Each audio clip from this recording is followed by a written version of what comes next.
Now for a bit of history. In 1982, the European Court of Human Rights ruled that without parental consent, corporal punishment in UK schools was illegal.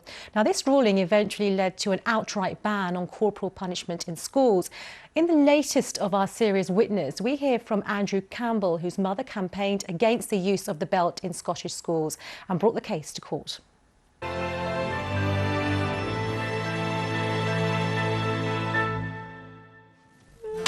A recent survey of Scottish teenagers showed that a third of the boys and 1 in 12 of the girls had been belted in one fortnight period. To people who say that if you don't hit kids, you're spoiling them, I say they have to take a long, cold, hard look in the mirror. Because when you strip it away, what you're really talking about is hitting another individual.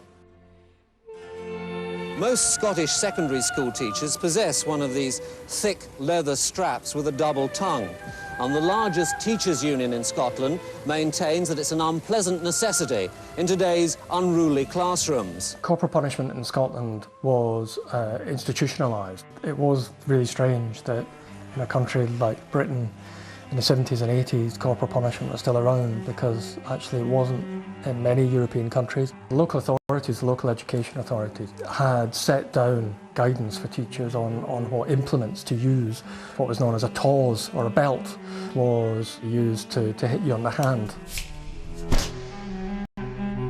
It's difficult to describe why the tawse, the belt, was such a kind of terrifying thing to look at.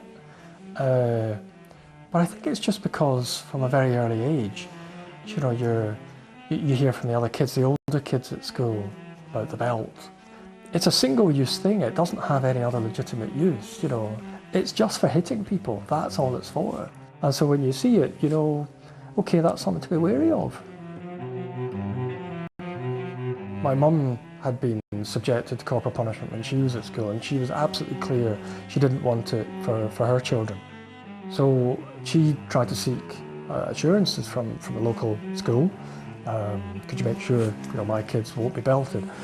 She went to the local authority, which was Strathclyde Regional Council at the time. They were absolutely clear. Our guidance is it gets used. She was in touch with the local MP, the councillors, trying to basically to get something done. And eventually it was clear that under Scots law at the time, there was no point in trying to go through the courts in Scotland. So my mum had no choice. She ended up having to go to the European Court of Human Rights in Strasbourg.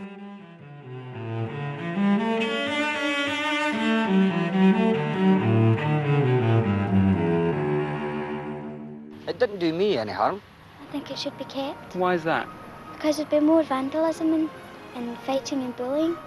In society at the time, we were definitely perceived to be troublemaking. The majority in society was wanting to keep corporal punishment. The court did rule that beating children against their parents' wishes violated the Human Rights Convention. I'm very pleased with the outcome of the case and feel that a speedy implementing of the findings will improve the educational environment for both teachers and pupils. When my mum got the news of the judgment, there was a lot of spontaneous dancing and hugging of my dad, which in a West of Scotland family just isn't a normal thing. And they were absolutely cock-a-hoop, really, really pleased. But after the law was changed, it was changed, I think, just before the start of the school term. And after that, it just disappeared overnight. It was like it never existed.